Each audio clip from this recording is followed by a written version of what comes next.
Nós estamos vivendo no último ano aí, algumas guerras que estão acontecendo. Parou de falar bastante, sobre a guerra da Ucrânia e da Rússia. E qual é o foco agora? Qual é a guerra que mais fala? Israel e faixa de Gaza. Mas alguns anos atrás, no Oriente Médio ali também, aconteceu uma guerra lá na cidade de Mossul. Alguém já ouviu falar na cidade de Mossul? A cidade de Mossul, deixa eu só pegar uma colinha aqui. A cidade de Mossul, ela é a terceira maior do Iraque.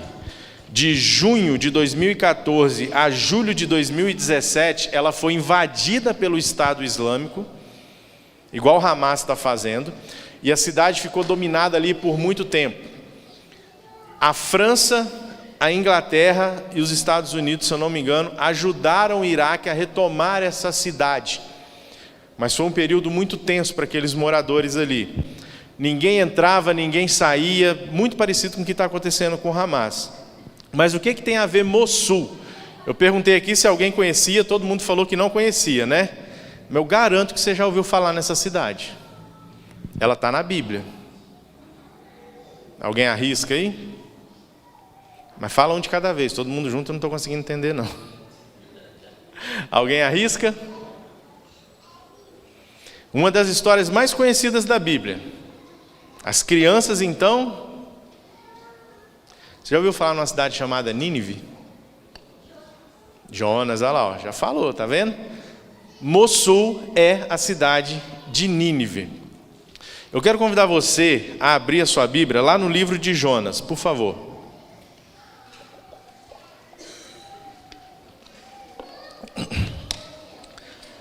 O livro de Jonas... daria para a gente estudar ele aqui durante mais ou menos uns 20 dias, esses 4 capítulos. E nós vamos estudar de maneira bem rápida os 4 capítulos em alguns minutos aqui. Mas trabalhando alguns pontos. Quem aqui gosta da história de Jonas? Levanta a mão. É uma história que a gente acha bacana, né? Olha, Jonas foi engolido pelo peixe, aquela coisa toda.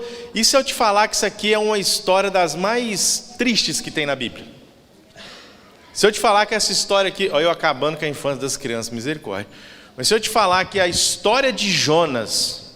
Jonas é um profeta problemático e cheio de controvérsias.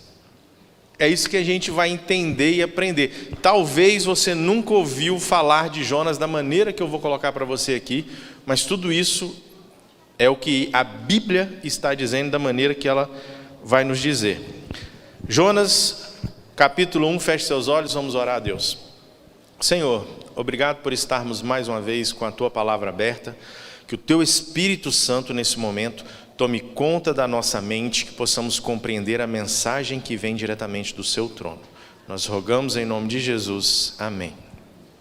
Vamos ler o capítulo 1, do verso 1 até o 3. A palavra do Senhor veio a Jonas, filho de Amitai, dizendo: levanta-se, vá à grande cidade de Nínive e pregue contra ela, porque a sua maldade subiu até a minha presença. Jonas se levantou, mas para fugir da presença do Senhor, para Tarsis. Desceu a Jope e encontrou um navio que ia para Tarsis. Pagou a passagem, embarcou no navio para ir com eles para Tarsis, para longe da presença do Senhor. Jonas, o profeta fujão. No livro de, se eu não me engano, 1 Reis, você vai encontrar Jonas. Jonas profetizando. Jonas, filho de Amitai.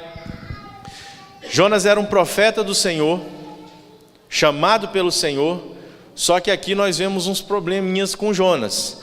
Primeiro que Deus chama ele para ir para Nínive. Jonas, você vai lá para Nínive pregar. Você vê Jonas respondendo alguma coisa? Sim ou não? Geralmente quando Deus fala com um profeta, o profeta conversa com Deus. Quando ele chega para Samuel e fala assim: Samuel, vai lá ungir um filho de Jessé. Samuel levanta, pega e vai? Não, ele fala: Senhor, tem um negócio, o Senhor está mandando eu ungir um rei. O rei é Saul, se Saul souber, Saul vai me matar. Não, Samuel, vai que eu estou mandando. Ananias, tem um moço que caiu do cavalo, não, né? A Bíblia nem fala que é do cavalo. Tem um moço que está lá na hospedaria, eu quero que você vá lá. Quem é esse moço, Senhor? É Saulo. Ananias levanta e vai. Ele fala: Senhor, Saulo mata crente, eu sou crente. Tem um negócio aí que não está batendo. Não, vai que eu preciso dele. Ananias vai. Jonas não fala nada, ele fica quieto. Então ele desce. Na Bíblia, geralmente a palavra desce, ela está ligada a algo que não é bom. E Jonas desce, não fala nada com Deus, tipo assim, né? Não, estou indo, Senhor, na cabeça dele, né? Estou indo, vou lá. Ele entra num navio e vai para outro lugar. Agora, Nínive era uma cidade de gente boa? Não. A Bíblia fala que era uma cidade de pessoas ali, idólatras, promiscuidade e extremamente violenta. O fundador da cidade de Nínive foi Nimrod. No Novo Testamento ele fundou Babel, fundou Nínive, e agora eu não me lembro qual a outra, mas essas 3 cidades, quando aparecem na Bíblia, aparecem com muita violência. Muita violência. Ele era um homem violento, caçador, então a cidade seguiu a linha do seu fundador. Depois de um tempo, quem assume Nínive são os assírios. Os assírios, por algumas vezes, aparecem na Bíblia contra o povo de Deus. E eles eram um povo extremamente violento. Se você estudar a história dos assírios, você fica assombrado com tamanha violência que eles tinham. Quando eu estava estudando esse sermão, eu comecei a pesquisar sobre a história dos assírios. Tem coisas que eu levei para minha esposa e mostrei. Falei: olha isso aqui. Ela: não quero nem ver isso, não quero nem ler isso. Um dos piores dos imperadores, dos seus reis que tiveram, foi um rapaz. Olha o nome aí, tá? Rodrigo falou que vai ter mais um filho, né, Thalita? A cara da Thalita. Fica a dica aí para quem vai ter um filho, o nome bonitinho, ó. Assurbanipal. Olha que nome bonitinho. Imagina você chamando o menino, Zé. Esse homem foi um dos mais violentos reis dos assírios. Na entrada da cidade existiam vários crânios queimados, inclusive de bebês. Só para você ter uma ideia. Essa era a cidade que Deus falou para Jonas ir pregar. E Jonas não quer ir para lá. Jonas, assim como muitos de nós, acha que Nínive não tem salvação. Nós olhamos para algumas pessoas e falamos: esse aí não tem salvação. Não, esse daí não tem jeito. Nós julgamos quem tem direito de ir para o céu e quem não tem direito. E você quer ver uma briga muito besta que tem dentro da igreja? Não estou aqui defendendo nem A nem B, tá? Quem já me viu falando sobre isso sabe que eu sou apartidário. O cara que é de direita acha que o de esquerda não tem salvação, e vice-versa. E se cria uma guerra dentro da igreja porque eu sou melhor do que você. Jonas nesse momento coloca aqui: eu sou melhor do que Nínive. Nínive não merece salvação. E nós conhecemos a história, vamos acelerar aqui. Jonas entra num navio onde todo mundo era crente. Amém. Ô, gente, pode falar, vocês estão com medo, pode falar. Não eram pagãos, adoravam outros deuses. E Jonas entra e faz o quê? Vai dormir, né? Está cansado, com sono. Correu demais para poder pegar o navio. Jonas deita para dormir e começa o quê? As crianças conhecem a história. Começa o quê? Tempestade, uma grande tempestade. Não tem como falar em tempestade e não lembrar da Camp Jovem, né? A tempestade também terrível ali, mas Deus usou essa tempestade para fazer coisas maravilhosas naquele Camp Jovem. E a partir dessa tempestade, Deus começa a fazer coisas grandiosas também. E ali eles clamam por vários deuses. Eu não vou entrar aqui no mérito das palavras que eles usam ali, os significados são bem fortes. Num outro momento a gente pode estar falando sobre isso. Mas então eles percebem que Jonas está dormindo. E Jonas fala o quê? A culpa é de quem? Minha. Aí Jonas fala o seguinte: me joguem no mar. Eles não querem jogar Jonas no mar, porque eles continuam tentando salvar o barco. Eles são pagãos. E com muito custo a chuva não passa, a tempestade não passa. Aí sim Jonas insiste: me joguem no mar. Por que Jonas não se jogou? Se o problema sou eu, por que eu não me retirei? Daqui a pouquinho você vai entender por quê. A Bíblia explica isso para a gente. Então jogam Jonas, a chuva faz o quê? A tempestade? Passa. E aqueles homens que eram pagãos, o que acontece com eles? Se convertem, viram crente, irmão, eles viram crente. Eles vão fazer sacrifícios para quem? Para o Deus de Israel, para o Deus vivo. Então Deus já começou a converter as pessoas ali. E Jonas fugindo. Aí vem um grande peixe, engole Jonas, e é agora que eu quero trabalhar algo especial com vocês. Talvez você já leu a oração de Jonas e falou assim: nossa, que oração linda. Jonas orando do ventre do peixe. Deixa eu te falar uma coisa aqui. Essa oração é uma das piores que a Bíblia nos mostra. É uma oração egoísta e hipócrita. Você quer ver? Vamos ler aqui? A partir do verso 2. Capítulo 2, verso 1. Então Jonas do ventre do peixe orou ao Senhor e disse: na minha angústia clamei ao Senhor e Ele me respondeu. Do ventre do abismo gritei e tu ouvistes a minha voz. Pois me lançastes nas profundezas, no coração dos mares, e a corrente das águas me cercou. Todas as suas ondas e as tuas vagas passaram sobre mim. Vamos parar aqui. Jonas está falando que quem jogou ele no mar?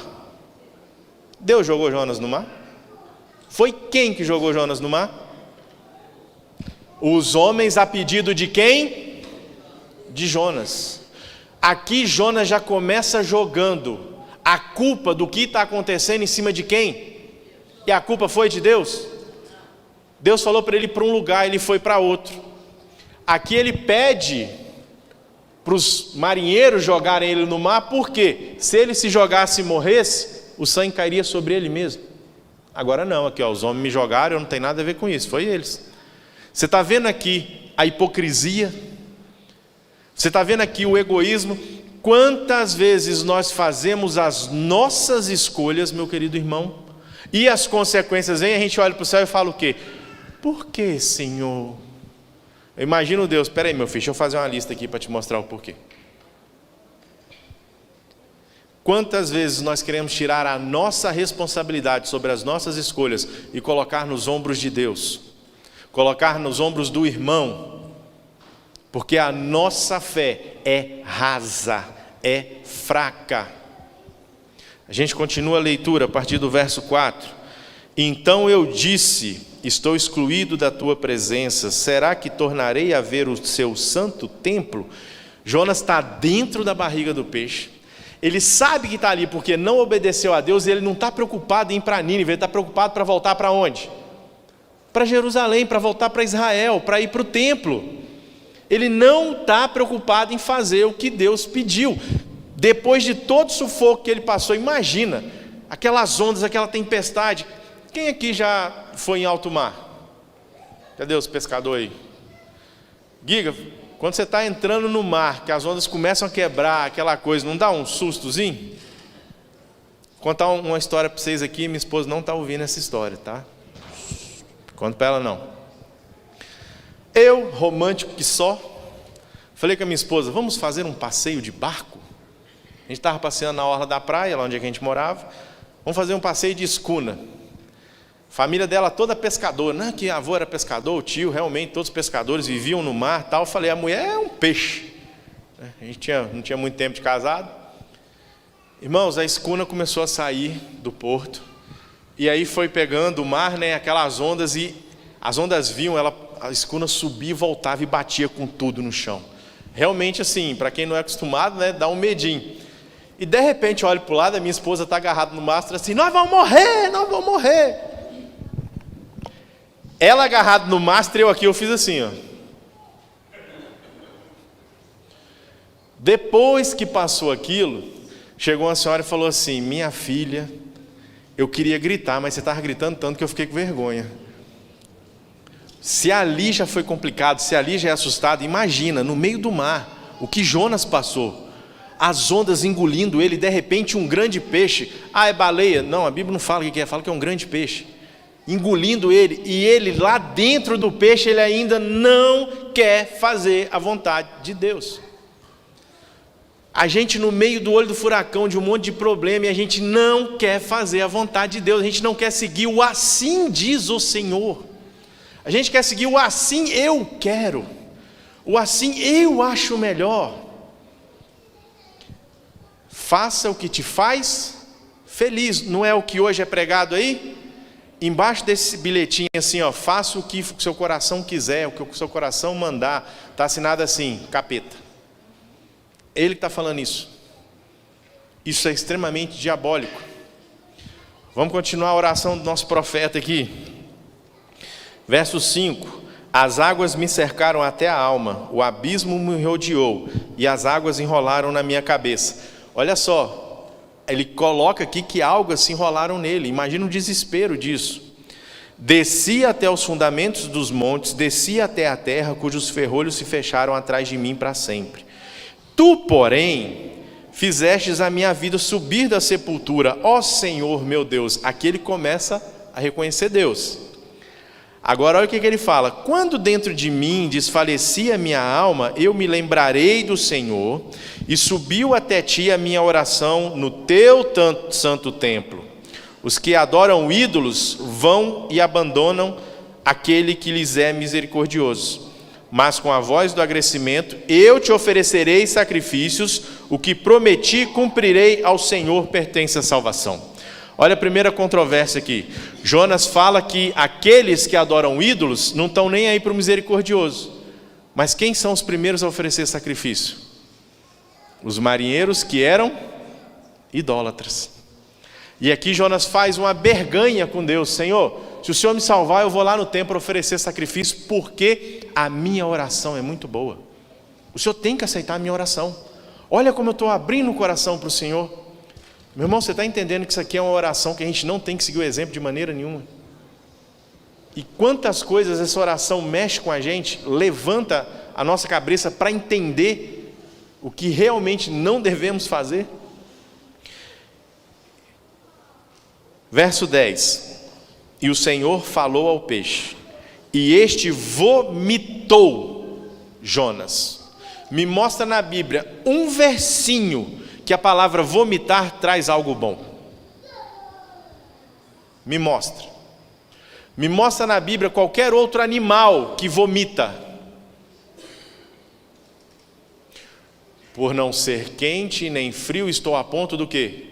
De vomitar da minha boca.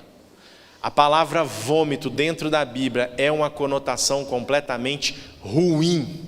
A oração foi tão egoísta, foi uma oração tão egocêntrica, que Deus vomita Jonas. Nem o peixe aguentou isso. Continuando a história, você sabe muito bem, Jonas, ele é jogado em Nínive, na praia de Nínive, ali próximo, e ele vai pregar. Ele faz um serviço extremamente mal feito, só que aqui é o que é maravilhoso em Deus. Deus transforma a maldição em bênçãos. Jonas, ele prega para toda Nínive. Já que eu estou aqui, já que o Senhor mandou, eu vou pregar. Mas pregou de qualquer jeito, de qualquer maneira. E quantas pessoas se converteram?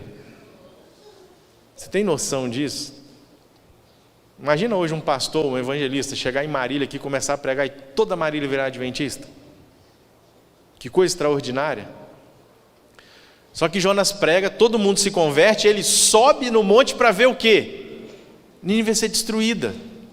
Se ele acabou de pregar para se arrepender, para se converter, ele quer ver o povo destruído. Que pregação foi essa? Que mensagem foi essa? Você está vendo que coração duro, que coração triste o coração de Jonas. E sabe por que ele não queria ir para Nínive de jeito nenhum? Capítulo 4, verso 2. Ele orou ao Senhor e disse: ah, Senhor, não foi isso que eu disse estando ainda na minha terra? Primeiro que ele não disse nada, né?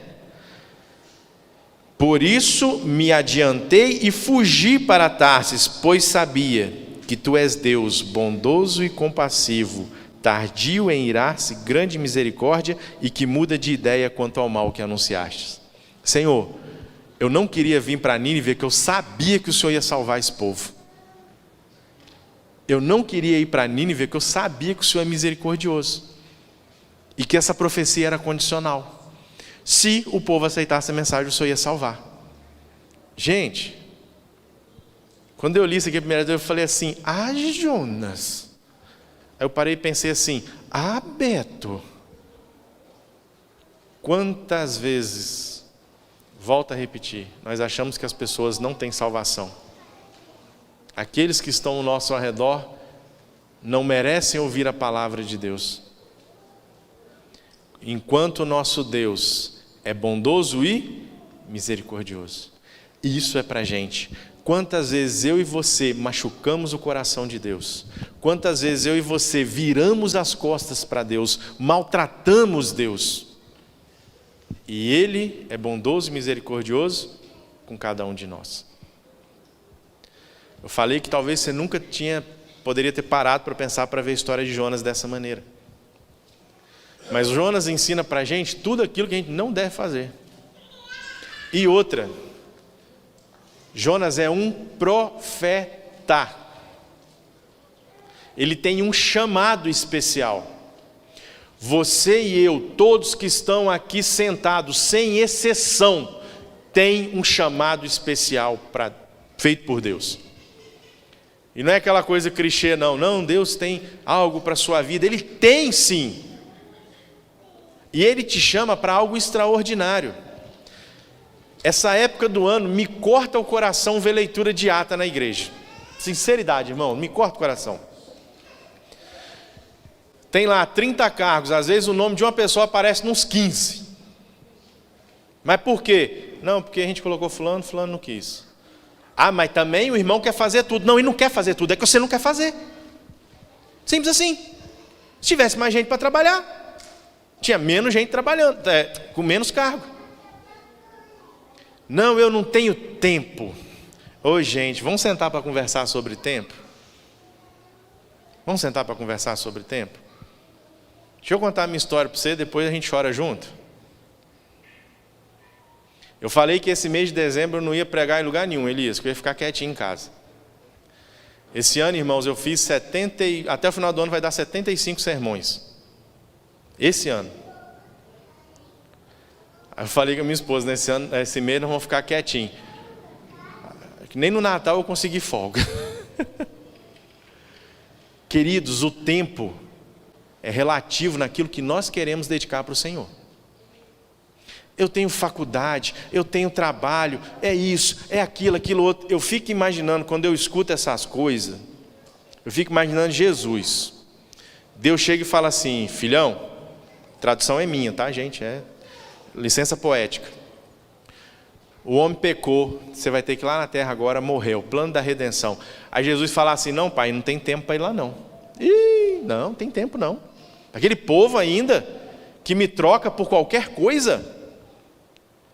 O que Jesus fez? Ele preparou esse plano com o Pai. Ele veio e morreu por nós. E assim como Jonas, nós estamos fugindo de um chamado e de um relacionamento verdadeiro com Deus. Assim como Jonas, nós temos a hipocrisia de não querer fazer aquilo que Deus pede e achar ainda que Deus está errado.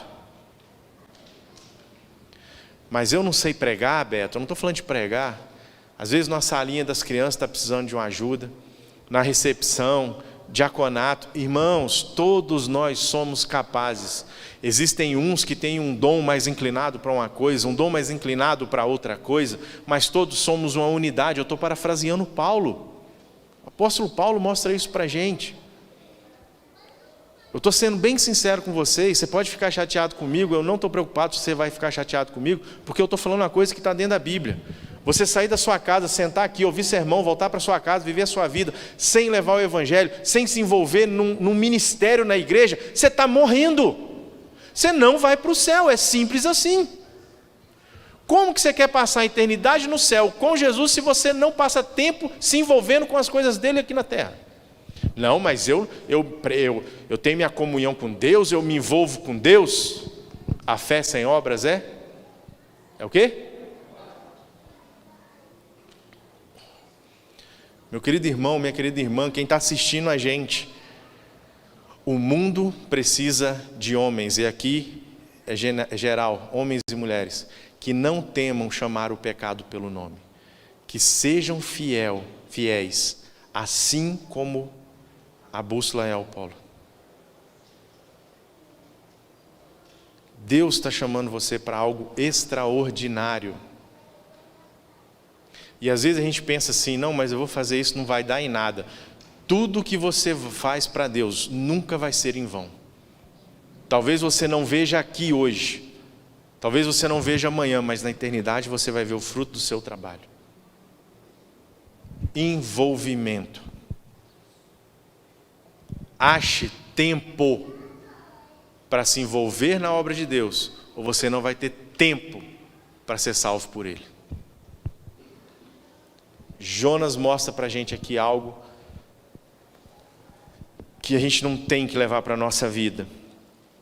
O final do livro de Jonas termina aqui com um questionamento entre Jonas e Deus.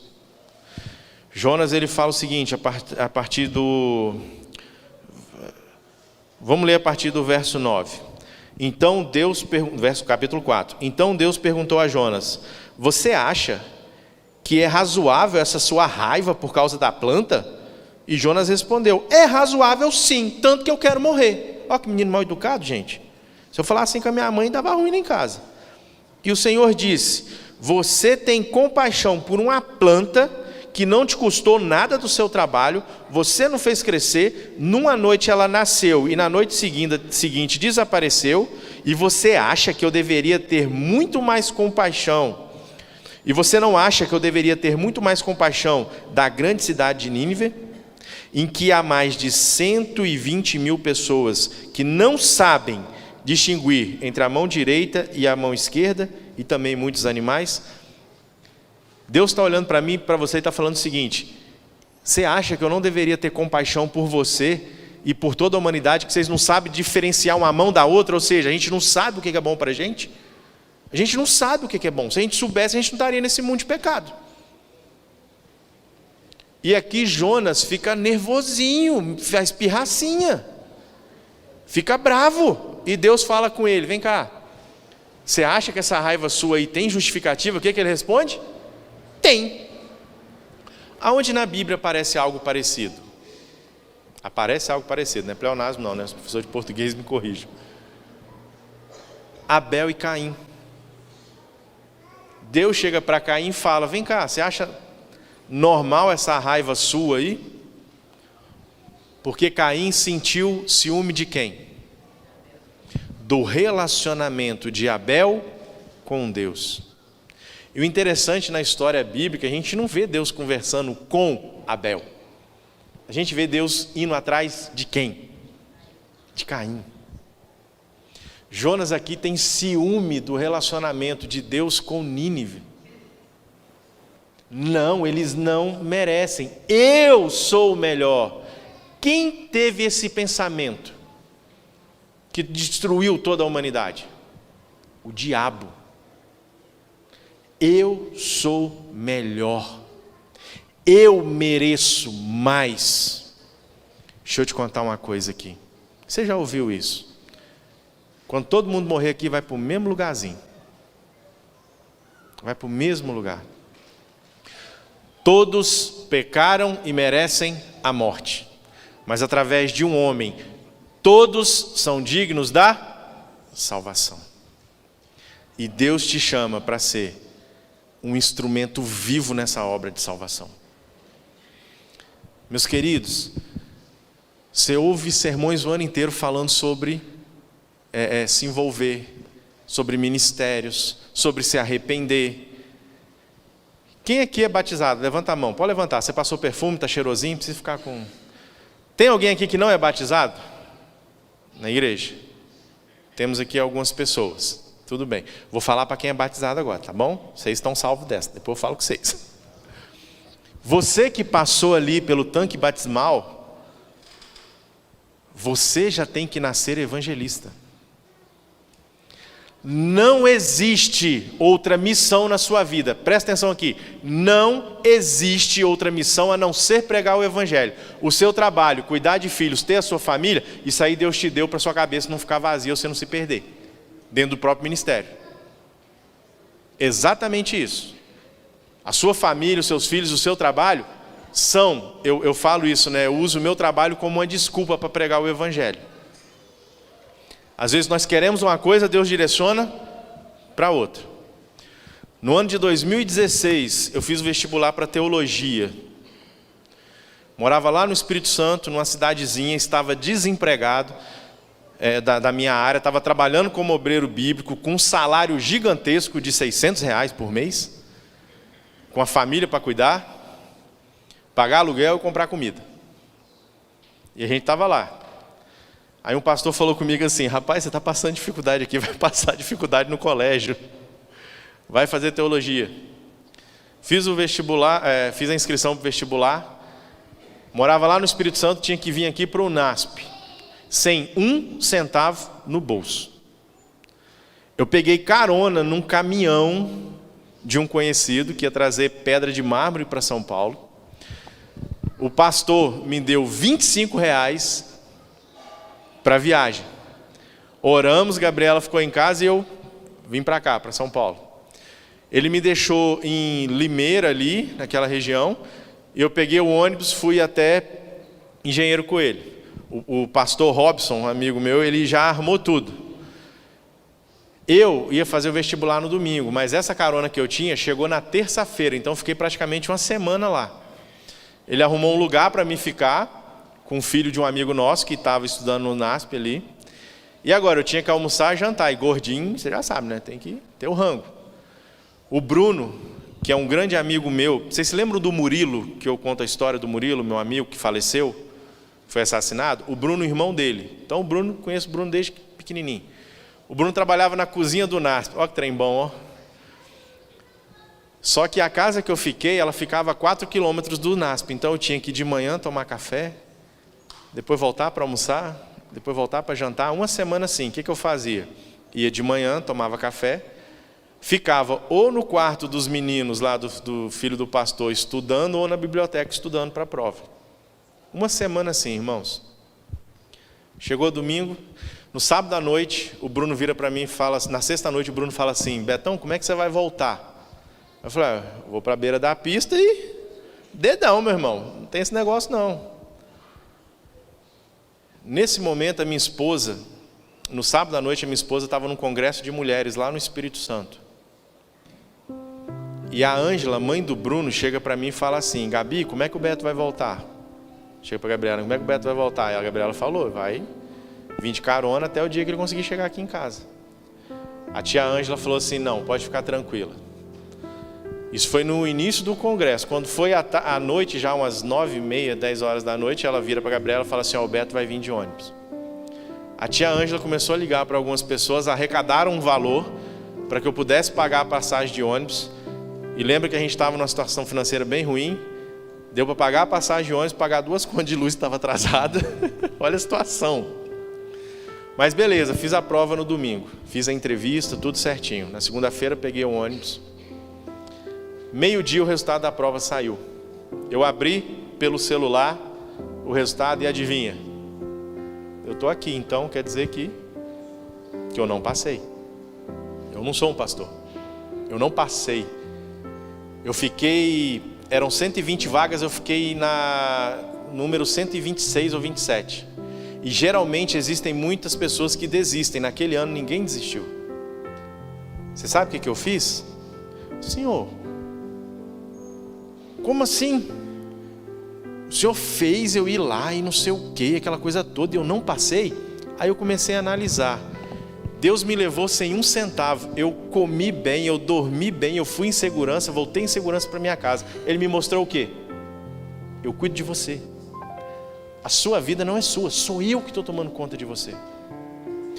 Quem me conhece sabe que eu sou apaixonado por arqueologia bíblica, sobre histórias.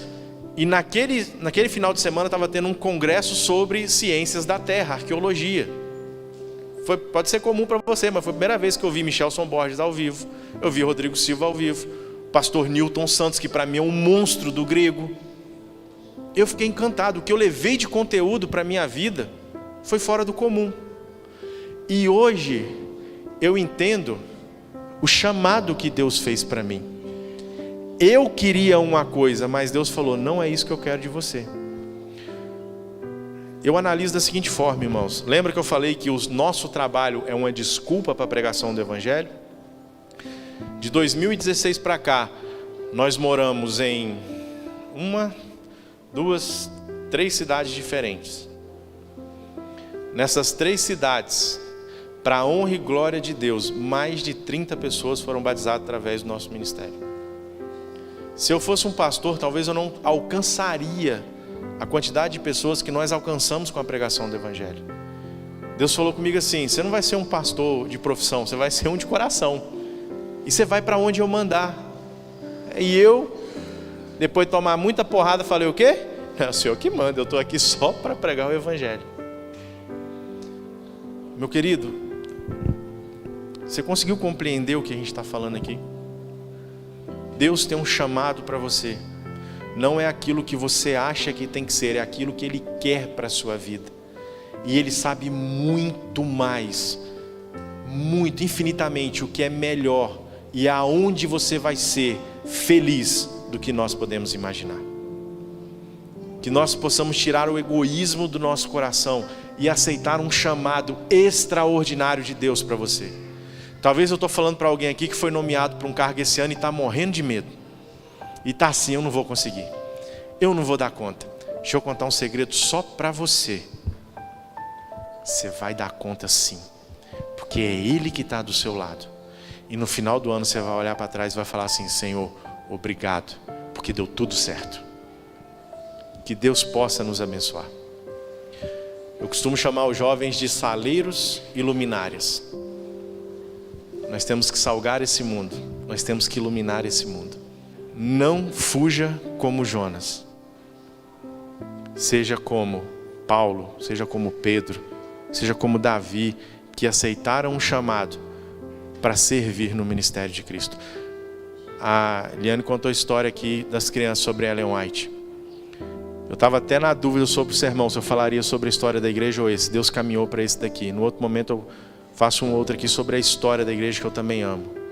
Gente, olha a história do chamado de Ellen White, Tiago, Bates. Olha o que esses homens e mulheres fizeram. E sabe qual é a diferença deles para mim e você? Nenhuma. Você foi chamado para brilhar por Deus, para brilhar por Jesus.